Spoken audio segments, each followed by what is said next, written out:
तसं तर तुम्ही जेव्हा आपल्या शाळेत जाता तेव्हा अनेक प्रकारच्या विद्या शिकता, इतिहास शिकता, भूगोल शिकता, हे सर्व तुमच्या उपयोगी पडणार आहे. परंतु आज जी विद्या शिकणार आहात ती तुम्हाला जीवनभर खूप उपयोगी पडणार आहे, खूप उपयोगी पडणार आहे. कोणती विद्या शिकणार आहात? चांगलं जीवन कसं जगावं, असं जीवन ज्यामुळे आपणही सुखशांतीने राहू आणि इतरांनाही सुखशांतीने राहण्याची संधी देऊ, त्यांची सुखशांती भंग करणार नाही. हेच चांगले जीवन आहे. आपल्या वाणीनं, आपल्या शरीरानं असं कोणतंही काम करणार नाही ज्यामुळे दुसऱ्यांची हानी होईल, त्यांची सुखशांती भंग होईल.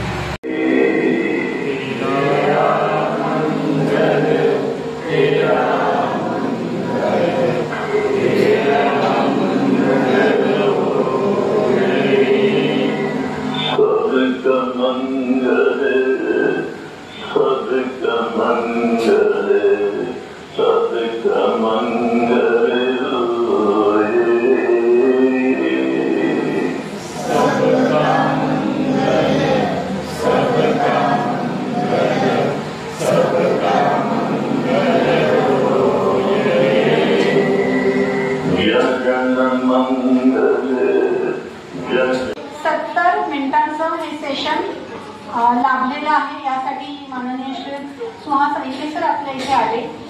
आपण या मित्र उपक्रमामध्ये काय काय अनुभवलं तर सर्वप्रथम एकाग्रता. जेव्हा आपण कोणत्याही गोष्टीसाठी एकाग्र होतो तेव्हा नंतर आपल्याला जी काही कामं करायची असतात त्या कामांमधल्या आपल्या चुका कमी होतात. आजच्या मित्र उपक्रमाअंतर्गत आपण या ठिकाणी जमलेला आहोत. आपल्या शाळेच्या मुख्याध्यापिका सुरे मॅडम, तसेच हा उपक्रम घेण्यासाठी आलेले अहिरे सर आणि माझ्या सहकारी शिक्षिका गायकवाड मॅडम. आपण या ठिकाणी मित्र उपक्रम का करतोय आता आणि तुमचा फोकस हा तुमच्या अभ्यासामध्ये कसा राहील. जेव्हा महाराष्ट्र शासनाच्या लक्षात आलं की विद्यार्थ्यांची गुणवत्ता 2012 पर्यंत जे सर्वे झाले विविध आणि त्या सर्वेमध्ये विद्यार्थी मागे पडताना दिसायला लागले, तेव्हा 2012 पासून हा मित्र उपक्रम महाराष्ट्र राज्यामध्ये सुरू झाला. आणि हा जो सुरू झालाय तो विद्यार्थ्यांच्या गुणवत्ता वाढीसाठी सुरू झालाय.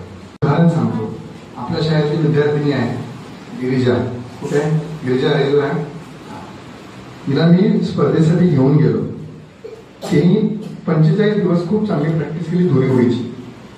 पण जेव्हा अंतिम सामना तिचा होता, अंतिम स्पर्धा होती, जेव्हा दोरी उडी इतर माझ्याकडे भरपूर तिने बरोबर मारून दाखवली, पण त्या ठिकाणी ती जेव्हा गेली आणि तिला तो प्रेशर सहन झाला नाही आणि तिची दोरी उडी अडकायला लागली. बरोबर, 4-5 वेळा आपण अडकलो आणि त्यामुळे आमचा नंबर गेला.